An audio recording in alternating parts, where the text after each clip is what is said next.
নমস্কার। মঞ্চে উপস্থিত আমার সকল বয়োজ্যেষ্ঠ এবং আমাদের মাননীয় মন্ডল সভাপতি এবং ভারতীয় জনতা পার্টির সকল কার্যকর্তা এবং আমার মাইকের এই শব্দ যতদূর অব্দি পৌঁছচ্ছে সকলকে আমি আন্তরিক অভিনন্দন জানিয়ে আমার সংক্ষিপ্ত বক্তব্য উপস্থাপনা করছি। রাত্রি অনেকটাই হয়েছে, তার সাথে প্রবল শৈত্যপ্রবাহ চলছে, ঠান্ডায় বাইরে দাঁড়ানো যাচ্ছে না। তো আমি আমার বক্তব্য খুবই সংক্ষিপ্ত ভাষায় পেশ করতে চলেছি। আর এই বক্তব্য পেশ করার সময় যদি আমার কোনো ভুল হয়ে থাকে তার জন্য আমি ক্ষমা প্রার্থী সবার আগে। এবং আমি মনে করি আমাদের যে মাননীয় মুখ্যমন্ত্রী রয়েছেন সে যদি লাইভ চলাকালীন প্রেস কনফারেন্সে বসে ওপেন স্টেজে সে যদি ভুল কথা বলতে পারেন, ভুল চণ্ডীপাঠ করতে পারেন, ভুল মন্ত্রপাঠ করতে পারেন, কালকে সরস্বতী পাঁচালী পড়ে আমাদের শোনালেন এবং আমাদেরকে নতুন শ্রীকৃষ্ণের নাম শোনালেন, সেটি হলো শ্রীকৃষ্ণ পরমাংশদেব। সে যদি ভুল করতে পারে তো আমি একজন সাধারণ নাগরিক হিসেবে যে সংক্ষিপ্ত কিছু ভুল করে থাকি যেন সেটা মার্জনীয় হবে। তো আমরা দেখতে পাচ্ছি এই প্রবল শৈত্যপ্রবাহের মধ্যেই দিকে দিকে পরিবর্তন সভা আয়োজন করা হচ্ছে। রাজ্যে, অঞ্চলে, মন্ডলে, বিভিন্ন জেলায় জেলায় পরিবর্তন সভা আয়োজিত হয়েছে। এই পরিবর্তন সভা কিসের জন্য? আমরা তো এর আগেও পরিবর্তন করেছিলাম, আমরা 11তে পরিবর্তন করেছি। আমরা কিসের জন্য পরিবর্তন করেছিলাম? রাজ্য উন্নতি হবে, চাকরি হবে, নারী সুরক্ষা হবে, কলকারখানা হবে, কিন্তু হয়েছে? হয়নি। আমি পুরো রাজ্যের কথা বলবো না, আমি সুলঙ্গুড়ি কলোনির কথা বলছি। আমি বেশি দূর যাব না, আমি আমার পাড়া সুলঙ্গুড়ি কলোনির কথা বলছি। আমরা দেখেছি এক সময় আমাদের এই অঞ্চল পুরো জলমগ্ন হয়ে যেত সামান্যতম বৃষ্টিতে। রাস্তার উন্নতি ছিল না, আমি বামফ্রন্ট আমলের কথা বলছি। রাস্তার উন্নতি ছিল না, হাঁটু সমান, কোমর সমান, কখনো কখনো গলা সমান জল হয়ে যেত। সেই রাস্তা উন্নতির কথা বলা হলে তারা রাবিশ ফেলে রাস্তা উঁচু করে দিত। রাবিশের সরকার, সেই রাবিশের সরকার পরিবর্তন করেছিলাম আমরা রাজ্যের উন্নতির জন্য, আমাদের অঞ্চলের উন্নতির জন্য, শিক্ষার্থীদের উন্নতির জন্য, কিন্তু হয়েছে কি? হয়নি।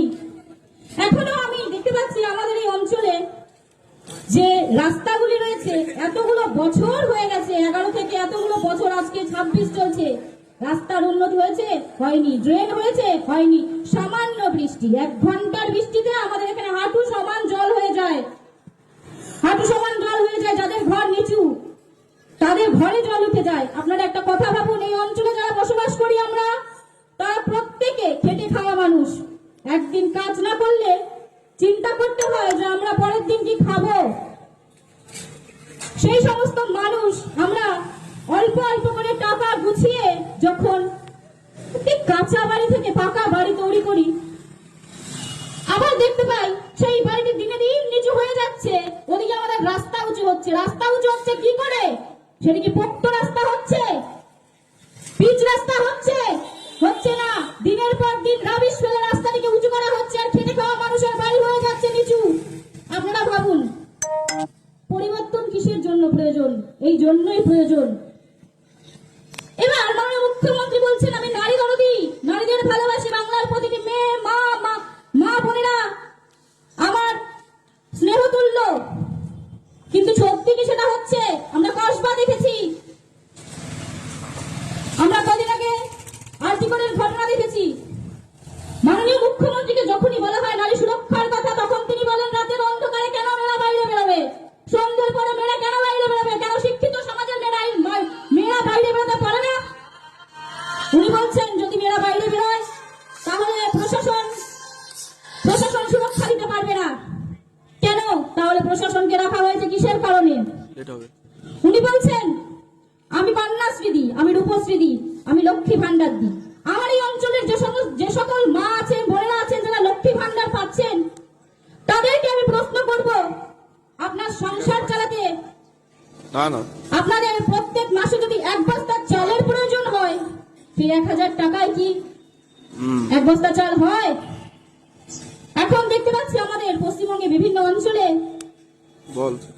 প্রাইমারি স্কুল বন্ধ হয়ে গেছে, সরকারি স্কুল বন্ধ হয়ে যাচ্ছে। যদিও স্কুল থাকে তাহলে সেখানে 1 টিচার, 2 টিচার, 3 টিচার বা কোথাও কোথাও শিক্ষার্থী নেই। আপনারা ভাবুন তো, বেশিরভাগ শিক্ষার্থী এখন প্রাইভেট স্কুলে পড়াশোনা করে, সেই 1000 টাকায় কি তাদের মাইনে হয়? হয় না। 1000 টাকায় কি আপনার ঘরের গ্যাস আসে? আসে না। 1000 টাকায় কি হচ্ছে? 1000 টাকায় আপনি দিদির থেকে পেয়ে সেই টাকা দিয়ে হয়তো মনের পছন্দ মতো কিছু জিনিস কিনছেন, একদিনে পিকনিক করে উড়িয়ে দিচ্ছেন, বাইরে ঘুরতে গিয়ে ফুচকা খেয়ে উড়িয়ে দিচ্ছেন। কিন্তু ভাবুন, আপনার সংসারের হাল টানতে টানতে আপনার স্বামীর কি অবস্থা হচ্ছে। আসলে রাজ্যে কাজ নেই, কলকারখানা নেই, কলকারখানার কাজের জন্য আমাদেরকে বাইরে রাজ্যে যেতে হচ্ছে। আপনি সারাটা জনম কাজ করে আপনার সন্তানকে শিক্ষিত করে তুললেন, ভাবছেন এবার আমার সন্তান ভালো একটি কাজ পাবে, চাকরি পাবে, কিন্তু পেয়েছে কি? পায়নি। সবাই বলবে সবার জন্য তো চাকরি নয়, সবাই তো মেধাবী নয়। তাহলে কর্মসংস্থান আছে আমাদের রাজ্যে। সমাজের প্রত্যেকটি শ্রেণীর মানুষের জন্য আলাদা আলাদা কর্মসংস্থান, কল কারখানার অফিস আদালত থাকে, সেখানে তাদের যোগ্যতা অনুযায়ী কর্মের ব্যবস্থা করে দেওয়া হয়। কিন্তু আমাদের রাজ্যে আছে, যখনই কর্মের কথা বলা হয় মাননীয় বলেন কাশফুলের বালিশ বিক্রি করো, যখনই কর্মের কথা বলা হয় তখন মাননীয় বলেন ফুচকা বিক্রি করো, চপ বিক্রি করো। মাননীয় এটা জানেন, ওই চপ কিনে খাওয়ার জন্য পয়সার প্রয়োজন হয়। এরকম ভাবে আর্থিক সংকট যদি চলতে থাকে, একটা দিন এমন আসবে যেদিন আমাদের চপ কিনে খাওয়ার মতন একটি পয়সা থাকবে না। সেই জন্যই প্রয়োজন পরিবর্তন। আমি আমার বক্তব্য দীর্ঘায়িত করব না।